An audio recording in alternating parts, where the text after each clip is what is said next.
Studies అయిపోయాయి, next నేను ఇది అవ్వాలి అని అనుకుంటారు కదా, స్పెసిఫిక్ గా ఏం ప్రొఫెషన్ అనుకున్నారు?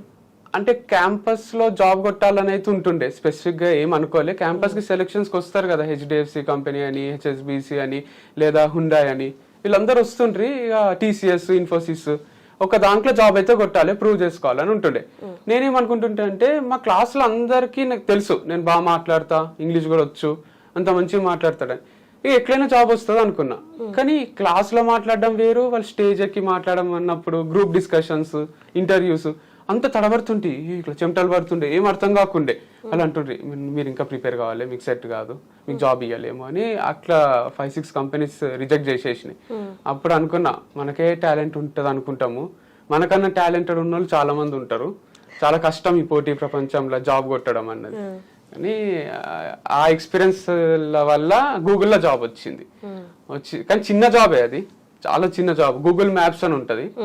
సో దాంట్లో 10,000 శాలరీ. గూగుల్ అంటానే అందరూ లక్షలు అది ఇది అనుకుంటారు, చాలా చిన్న జాబ్ అది. తర్వాత వాళ్ళ శాలరీ కూడా కొంచెం పెంచిండ్రు, అంతే అయింది. కానీ ఆ చిన్న జాబ్ లా జాయిన్ కావద్దు అని కొందరు, జాయిన్ గా గూగుల్లో ఫ్యూచర్ ఉంటుంది అని కొందరు అన్నారు. నేనైతే జాయిన్ అయిపోయినా. మా పేరెంట్స్ కూడా హ్యాపీ ఉన్నారు, గూగుల్లో జాబ్ అంటే మంచినే కదా అని.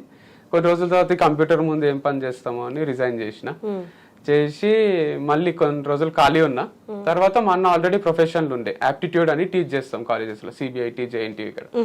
ఆ ప్రొఫెషన్ లో కంటిన్యూ అవుతున్నాడు అని నేను కూడా వెనకాల పోతుంటే, అందరూ మీ తమ్ముని ఎందుకు పిలుచుకొస్తున్నావు, ఏడికి పోయినా అని అంటుండ్రి.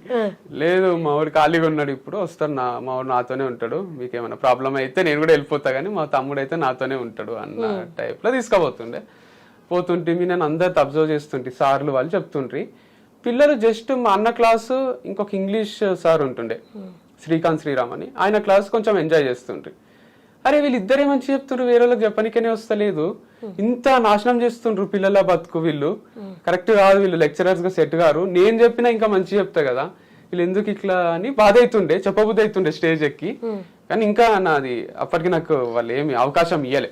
జస్ట్ నేను మైక్ అరేంజ్ చేస్తుంటే, బోర్డ్ అరేంజ్ చేస్తుంటే, మార్కర్స్ పెడుతుంటే వేరే సార్ల కోసం వాళ్ళ కోసం, ఒక ఆఫీస్ బాయ్ రోల్ ఉంటే నేను.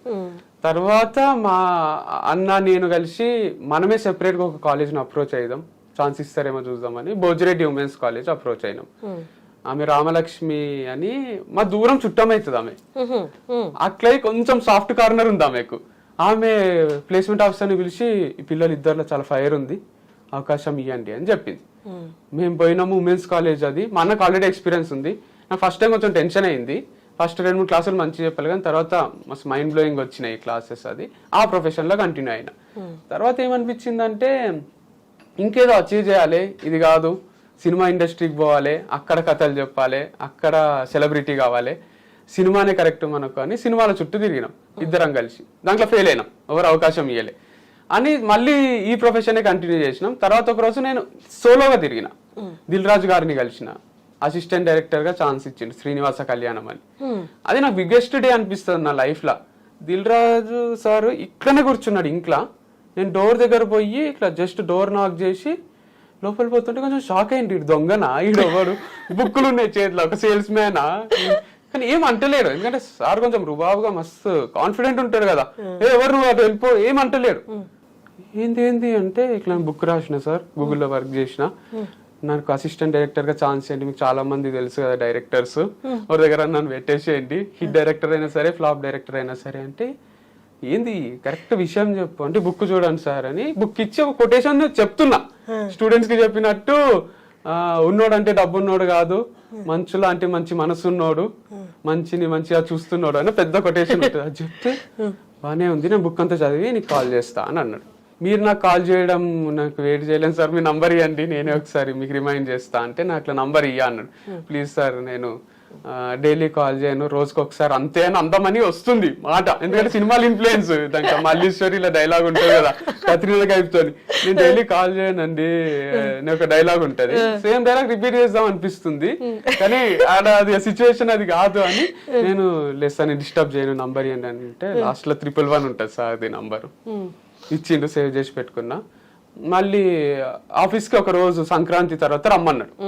పోతాడు, వాచ్మెన్ అలో చేస్తలేడు, నేను ఎందుకు రమ్మంటాడు, నువ్వు చెప్పినా కదా ఒకసారి వెళ్ళిపోయి ఇక్కడ నుంచి అంటున్నాడు. అంటే ముందు వెళ్ళిపోమన్నాడు అనమాట నన్ను 2-3 సార్లు. అట్లా కాదు సారే రమ్మన్నాడు అని నేను సార్కే మెసేజ్ పెట్టిన, ఇట్లా బయట వెయిట్ చేస్తున్నా సార్ అంటే పైకి రా అని పైకి పిలిచి శ్రీనివాసం కళ్యాణం అని ఒక మూవీ, అంతకుముందు శతమానం భవతి మూవీ తీసిన సతీష్ వెగేసిన గారి దగ్గరికి తీసుకుపోయి పరిచయం చేసిండు. ఆ మూవీకి ఛాన్స్ ఇచ్చిండ్రు.